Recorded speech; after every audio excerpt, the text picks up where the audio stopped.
Now, all of you have heard about the discontinuation of core class Transformers in the main line, but will they ever make a return? We're going to talk about that, cover this week's news, go over our poll results, and so much more coming up right now on Transformers Talk Raw.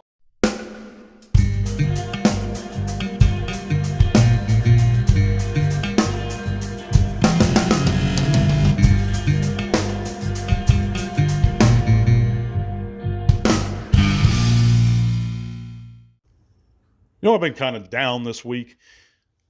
I was scrolling Twitter like usual, guys, and I don't really like Twitter too much, but found myself a little bored. And I came across this one post, and these people, this young adult, by the way, and that's key here, not a kid, was defending the retail theft of Transformers, specifically core class Transformers. They were trying to justify it, and they had a bunch of people actually defending these actions, agreeing with these actions. I mean, not only passively condoning it, but actively agreeing with it. And we've all, have memories of going into a Target or some retail store and seeing damaged packages, missing product, stolen figures. And it seems to be an ongoing trend, a moral degradation of the fandom. And these are the same people that defend the actions of PvP.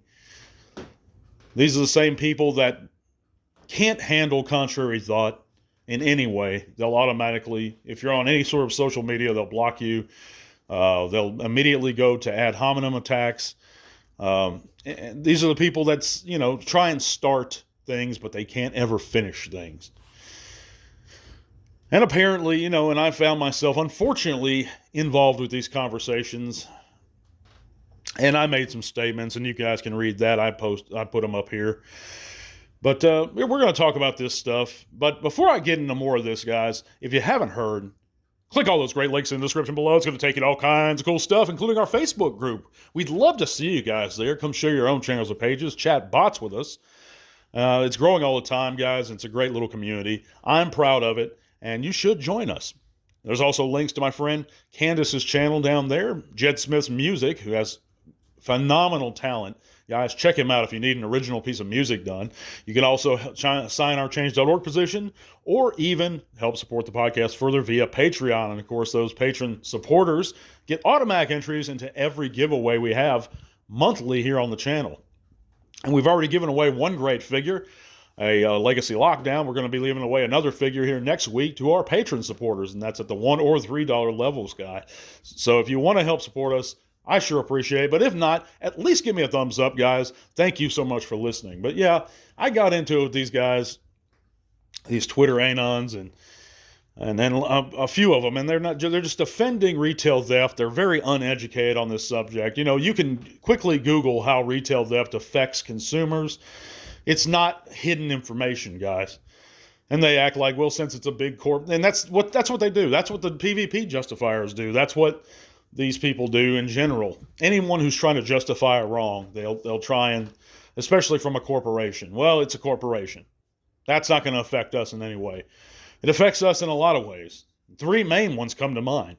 One, and it's probably to most people the most valid reason, it's not to me, but it rises costs for us. It makes costs increase. Those companies are going to get their money back one way or another. You might not think they will, but they will. Two, it's a risk. It's going to end. You're going to end up in if you're ever caught. But it's also morally degrading. You're putting your own spirituality, whatever you believe in. Even if you're Islamic, it's wrong to steal.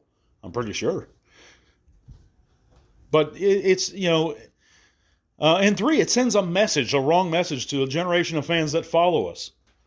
We can set the example, guys, by not taking part, by not condoning this. It's not cool. It's not funny. It's just wrong.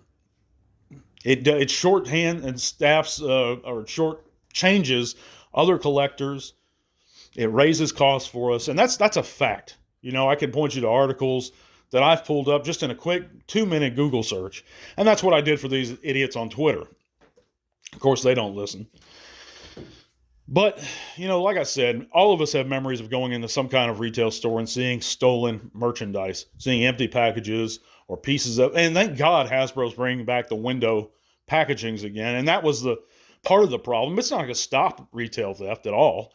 It never has before. I remember in the 80s missing cassettes on the blister. People would just open it up, slip out the cassette. And back then it was much easier to do. I never did it, but people did do it. And, but nowadays it's harder to get away with because you have more cameras, you have security, those alarms that'll go off. But if you have a certain thing attached to it, and some more highly trafficked stores may have those equipped on more expensive figures. But as far as core classes go, there was nothing really stopping folks from just ripping them right out of the package. And that's what a lot of people did. There's many reports online of these things happening. Let me know in the comments what you guys think. What is your stance on this issue? Is retail theft wrong? How would you justify it? Other than the fact of what I've gone over here, as far as Hasbro, it not affecting anything because Hasbro's a multi-billion-dollar corporation, which to me has nothing to do with it. Nothing. Whether you're stealing from a mom and pop shop or you're stealing from Walmart, or it's called shrinkage. That's what Walmart calls stolen goods, and it adds up. And Hasbro's not going to raise the prices because of that stuff. They're going to raise the prices due to plastics, the prices of what they have, whatever excuse Hasbro comes up with. But the retail outlets are going to be the ones to raise those prices. Targets, your Walmarts, they're the ones that are going to do it. So it's really stupid, guys. I mean, there's no justifications for it. But let me know in the comments what you guys think. Anyway, I digress. I thought it was funny because this one random donkey who I called out, he's actually a big, giant hypocrite because he's defending these actions. And there's a bunch of them, of course, like I said, defending those actions about retail theft. But this one actually states he's a supposed artist. And he actually stated, please don't steal from me in his bio or whatever, which is a huge hypocritical of him. But there's a bunch of them, hundreds on there advocating theft. And, it just surprised me. Almost 300 people like this. And it's shocking to me almost. But anyway, will the core classes return? I think that they will eventually. It's not going to be during Age of the Primes, guys. I think it'll be after. It just makes too much money for Hasbro. And I think that the windowless packaging sure hurt and encouraged theft. But let me know in the comments what you think. We're going to move on to this week's news and the poll results. Check out the poll results. And last week we asked the question, what factor is the most important when you buy a new Transformer? And out of 114 participants in this week's poll, 83% stated general desirability. Now, the general desirability may mean different things to different people. To myself, it just means that you personally just want this figure. You may like the character or some other reason associated with that. But what's surprising to me is the least amount of votes received were accessories at 1% out of that 114 fans. So maybe 2 or 3 guys chose accessories. And so obviously accessories are not important to a lot of fans. And that's surprising to me because that's a big factor as far as my purchases go. I want a figure to come with lots of accessories. We want cassettes with our Soundwave, with our blaster. We want the swords with the Dinobots as well as the guns. So, I mean, it's not the most important by any means, but it is an important factor. But that's what the fans have decided, and general desirability is what it is. But let me know in the comments if you missed out on the poll what your choice is. But let's move on to this week's news. We know that Michael Bell is going to be at TFCon LA. Of course, he's the March 7th through the 9th of this coming year, 2025. Of course, he was a G1, sideswipe, prowl, swoop, and bombshell, a true legend in the voice acting community, guys. So if you're out there on the West Coast, say hi to Michael Bell and tell him T-Talk Raw said hi too. We also have the Transformers 1 script that's now available to read via IndieWire.com. If you're interested in that, I'm not.